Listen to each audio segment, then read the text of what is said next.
The disastrous flood last week destroyed almost all my food garden. Even when this isn't the first time this has happened, the destruction is heartbreaking. I understand, Kinawan. Having been an Ingan all my life, flood is a usual incident to experience. But trust me, it still feels like a bad dream. How is Lilo now? My daughter is recovering. Due to the floods, her school has been closed since last week. She is getting her time to rest. Well, let's hurry up and get ready for today's meeting. Attention, my friends. As we all are aware, the recent floods have left us all in distress. It is important to note that the floods might never stop, but the damage can. We all need to work together towards this. What can we possibly do? It's all up to the government. What if I say we can do something about it? And this is why Juan Piss and I are here to tell you about an important development. The United Nations Development Program, with funding support from the European Union, is launching a project titled Strengthening Integrated Sustainable Landscape Management in Enga Province in Papua New Guinea. That's our province. Indeed, as the name suggests, it is going to improve and solve the issues in our Enga province. The project aims to encourage sustainable and inclusive economic development in our province, for which we, the community people, are a key stakeholder group. The project aims to encourage sustainable land use and land management to ensure that livelihoods and food security are improved, making our lives better in every sphere, not only for this generation, but for the generations to come.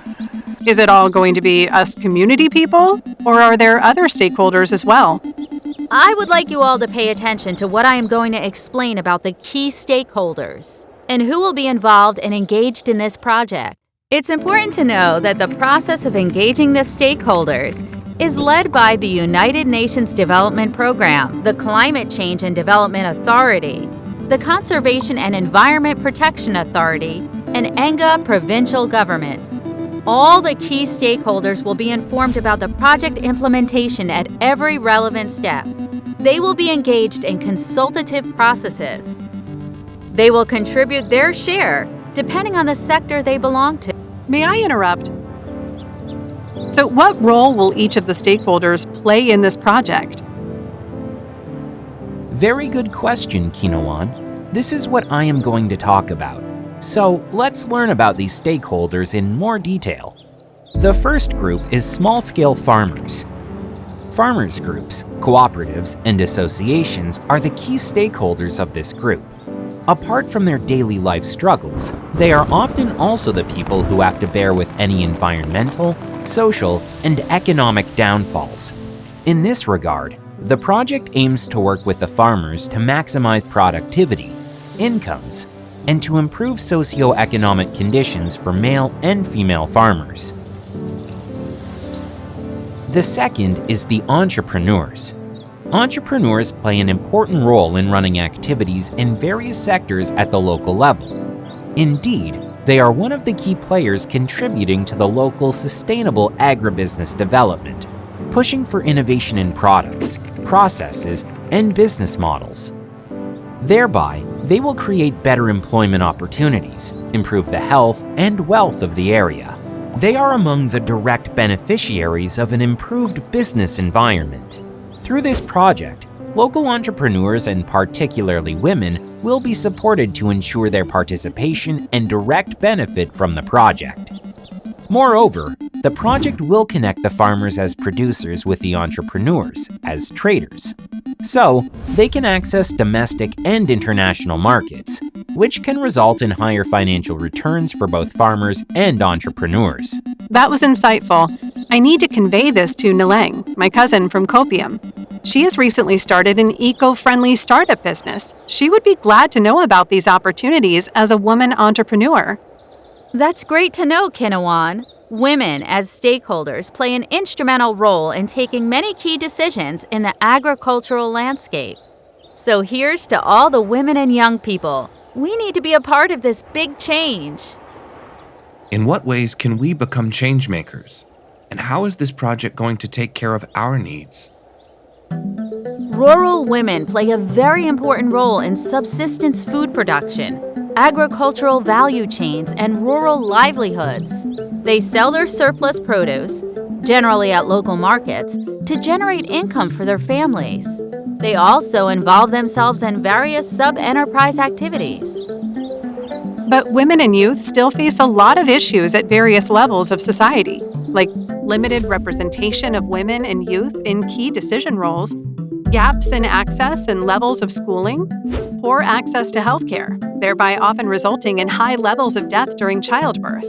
The list can be endless.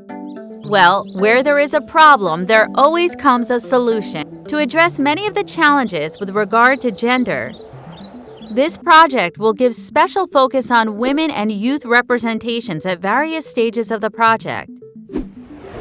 Gender and women empowerment will be actively promoted throughout the project. Women and youth will be engaged in project execution and development stages. Priority interests of the community for rural development will emphasize on involvement of women and youth. Capacity building for aspiring women and youth leaders.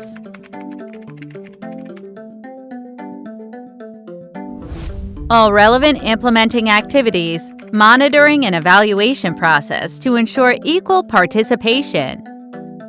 Sounds impressive. The project will be handled in close coordination with Enga provincial administration and districts.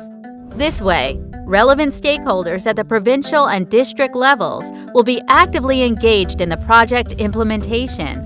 Many local and national bodies are also among other key stakeholders that contribute to the smooth and fair functioning of the project. Those representatives are from government institutions, civil society organizations and associations, private sector, academic and training institutions, the media, and local communities. They will be contributing with their own respective capacities. Thank you, Panam and Wanpis, for taking us through the key stakeholders. That was quite a detailed one. You're welcome, Kinawat. Throughout, a full and effective participation of all relevant stakeholders. This could be done by national and subnational level consultation processes, capacity building, open discussions, and participation mechanisms. With this, we come to the end of our community meeting. What is the key message you drew from it? Anyone?